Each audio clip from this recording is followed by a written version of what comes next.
Hey all, Axel here, Improbable Garage. We got another bumper project. This one fortunately quick. So my partner unfortunately pulled a little too far out of a parking lot entrance and got sideswiped across, which just wrecked the front bumper on this. They had it all zip tied together, but it's just destroyed. The ends are pulled out and whatnot. And the fender liner on this side got pulled out in the course of it, as well as the foam that's under there. A piece of it cracked off. So I have acquired another bumper cover, which unfortunately has been hanging out in the yard and garage long enough. It's gotten kind of gross, but whatever.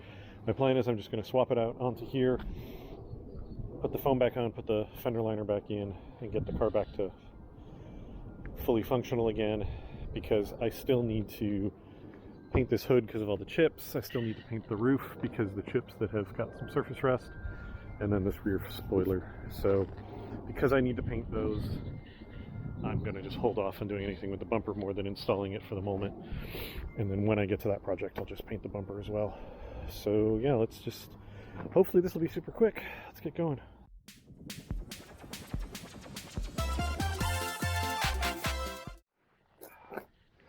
All right, and it's off.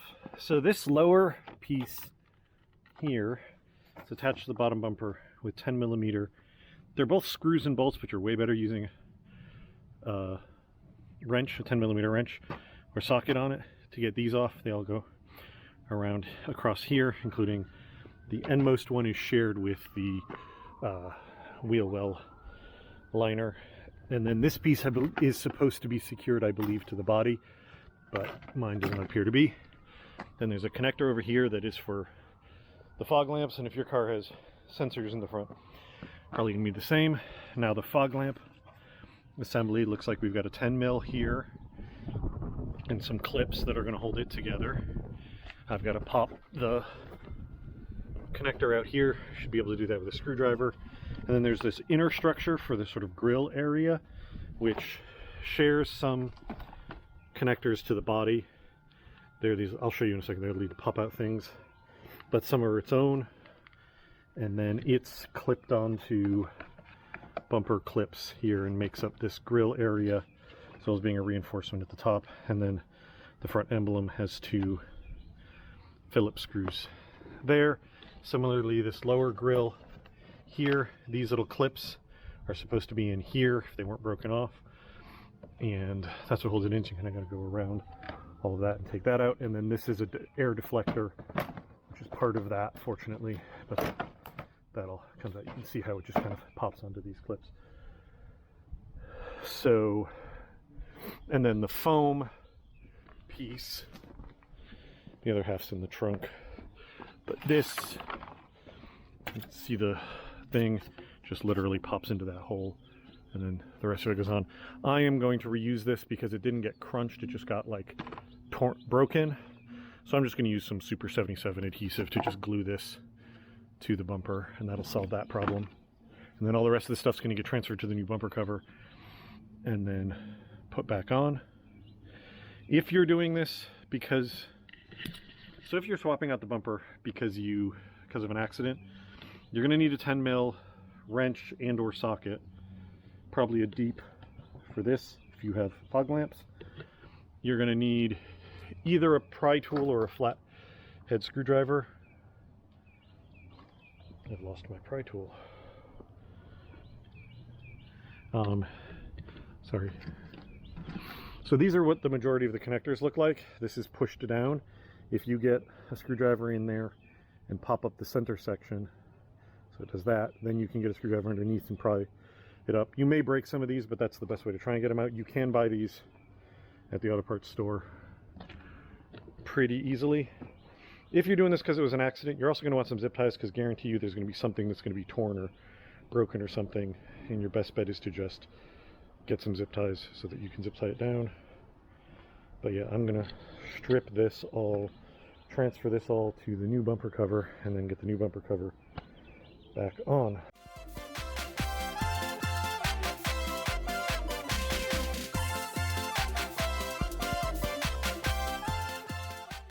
All right, there's everything back on. It's all pretty straightforward. The only issue I had was getting this grill back on, because there's a bunch of sellers on eBay who sell bumper covers pretty cheap, and they'll ship them to you pretty cheap. The thing is, they fold them in half and then wrap them to make the shipping cheaper on their end.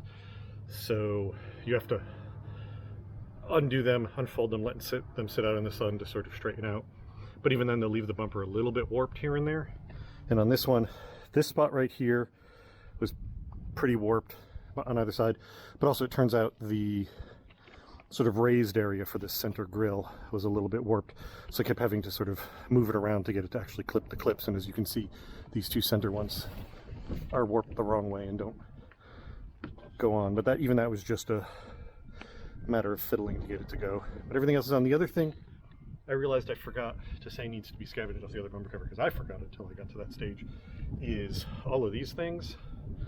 These go here and are what attach that. If you get them unscrewed, you can just squeeze the other end and pop them out. A couple of mine, because the other bumper cover tore off of them, were still in this and had the screw still in it. And I found it much easier to grab this with a pair of pliers while I undid the bolt, because I couldn't hold it with my hand, but that was not that hard. And then I had to scavenge this clip, which goes here, and that holds this part of the fender liner. I'm probably going to have to put a zip tie there anyway, just because of the damage there. And then this spot right here, there's these things that do this, and then that fender liner tucks into this part here, and then this goes in here to lock them together. I don't know if I'm going to use a zip tie there or not. It depends on how damaged those are. And then this is just a thing you need to be aware of. There's another bolt here that needs to come out, because that's going to hold the very top of the fender liner. Now these things, the bumper clips into, but you can potentially have these be damaged, and these look like this. Yeah, see, this one right here is broken, and this one right here is broken. So this bumper may not clip solidly here at the light. I'm gonna try it, same on the other side, and if the bumper ends up not staying stuck in place there, when I go to paint this, I'm gonna buy a set of these and replace them. They're just, you can see the two bolts, and those should be a pretty quick and easy swap out. But for now, I'm going to try not replacing them and see what happens, because since I'm going to be taking this bumper off again sometime in the nearest future. So now I'm at the point where what I need to do is clip that connector in, and then basically I'm going to set the bumper up in here. There are two actual bolts up here that hold the bumper in, so I'm going to start with those to keep it in place, and then just work my way through putting hardware on, getting the under trays on and whatnot.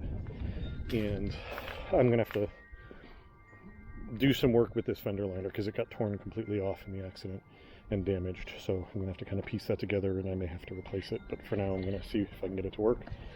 But it's not too complicated. It's mostly just work your way through.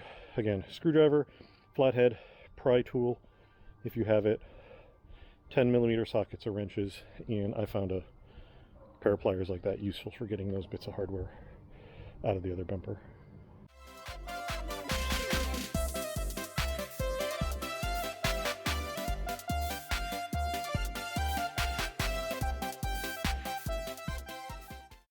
And there we are, all installed. That turned out to be very broken, so I'm going to get another one. One other thing, I lost both of these in the accident. I didn't realize it, but the little cover here. And the other thing is this gasket for the hood opening, because the bumper was on its face. I didn't see it until I was putting it in and realized it looked weird here, and it's because this was missing. So this has got just a clip on either end and adhesive tape down, and then this little screw in the middle. So I'm going to grab some double-sided tape and stick this down. The weight of the hood's more or less going to keep it in place, but I just want it to be, you know, might as well put it there because Toyota put it there. But you don't technically need it, though it's a good idea. But yeah, that's it. I am short a few of the clips over here. These just didn't survive. I will be getting some more and installing those, but since this is coming off later for paint, again, I'm not too worried. but it's not a hard job. It's not difficult. I will say, put the 2 bolts in up here. You definitely want these at the end because they hold it to the headlights, so that's going to keep this corner in. And then there's a couple that go through both layers that you're going to want to make sure you got a clip in or a zip tie or something to keep that inner piece where it should be. And then over here, it just fits over the brackets. You kind of push it in over here. And then this bolt is really vital. This bolt keeps, even if that inner piece isn't perfect, this bolt will really help keep this in place. So that's really important to install. And if that's completely missing, that's because this thing is broken and you're going to need to replace that inner part. But that's it. One Prius bumper installed. Car looks more intact. So I think I'm going to call that one a win. Talk to you later. Bye.